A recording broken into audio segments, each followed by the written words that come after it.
Assalamualaikum warahmatullahi wabarakatuh. Semoga kita senantiasa diberikan kesehatan dohir dan batin oleh Allah Subhanahu wa Ta'ala. Amin. Al-Habib Abdullah bin Abdul Qadir bin Ahmad Bilfaqih Al-Alawi adalah ulama yang masyhur alim dalam ilmu hadis. Beliau juga masyhur sebagai wali kutub pada zamannya.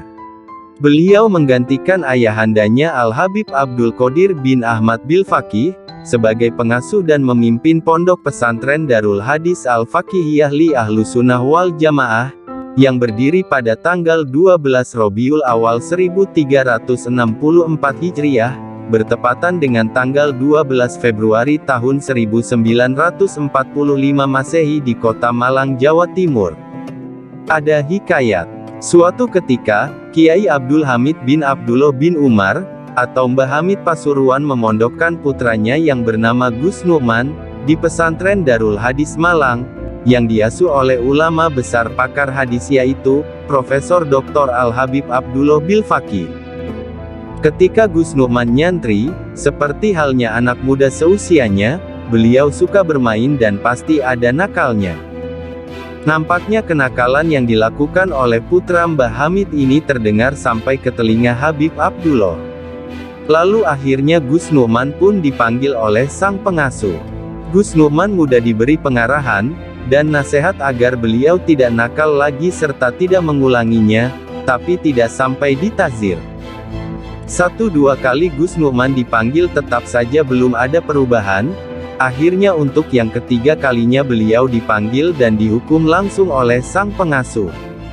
Gus Nu'man pun dipukul berkali-kali dengan menggunakan penjalin oleh Habib Abdullah. Hingga pada suatu malam, Habib Abdullah ditegur abahnya, Al-Kutub Al-Habib Abdul Qadir Bilfaqih, lewat sebuah isyarah mimpi.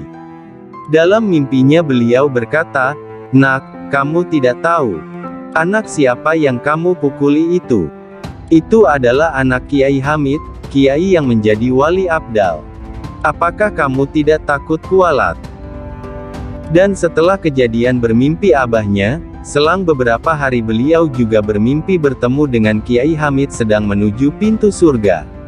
Habib Abdullah pun berusaha menggapai Kiai Hamid tapi tidak bisa. Mimpi itu datang sampai beberapa hari. Akhirnya, setelah mendapat teguran dari sang ayahanda dan bermimpi bertemu Kiai Hamid, beliau merasa sangat bersalah kepada Kiai Hamid. Beliau lalu mendatangi kediaman Kiai Hamid Pasuruan untuk meminta maaf. Kebetulan waktu itu bertepatan hari Ahad, ada pengajian umum rutinan di dalam Kiai Hamid. Begitu Kiai Hamid melihat kedatangan Habib Abdullah, beliau menyongsong dan mempersilakan Habib untuk memimpin pengajian rutin tersebut. Tak disangka, dalam pengajiannya tersebut, Habib Abdullah justru menceritakan apa yang beliau perbuat kepada Gus Nu'man dan perihal mimpi-mimpinya, kepada para jamaah pengajian yang puluhan ribu jumlahnya. Mendengar apa yang dituturkan oleh sang Habib, tanpa terasa air mata Mbah Hamid mengalir deras. Tak disangka, dalam pengajiannya tersebut, Habib Abdullah justru menceritakan apa yang beliau perbuat kepada Gus Nu'man dan mimpi-mimpinya, kepada para jamaah pengajian yang puluhan ribu jumlahnya. Mendengar apa yang dituturkan oleh sang Habib, tanpa terasa air mata Mbah Hamid mengalir deras, padahal menurut sebagian masyarakat, Mbah Hamid tak pernah menangis sampai separah itu sebelumnya. Dan kisah ini terjadi sewaktu Al-Habib Abdullah bin Abdul Qadir masih muda, dan makom kewaliannya masih di bawah wali abdal, yang mana saat itu dipegang oleh Waliullah Kiai Abdul Hamid Pasuruan. Setelah itu, dengan beriringnya waktu, makom kewalian Al-Habib Abdullah bin Abdul Qadir Bilfaqih telah mencapai makom kutub, pemimpin para wali Allah, dan diakui oleh semua wali Allah pada zamannya. Demikianlah hikayat tentang Al-Habib Abdullah bin Abdul Qadir Bilfaqih Malang, Jawa Timur. Semoga kita mendapatkan aliran barokah beliau, serta anak turun kita dijadikan anak yang soleh dan solihah. Amin.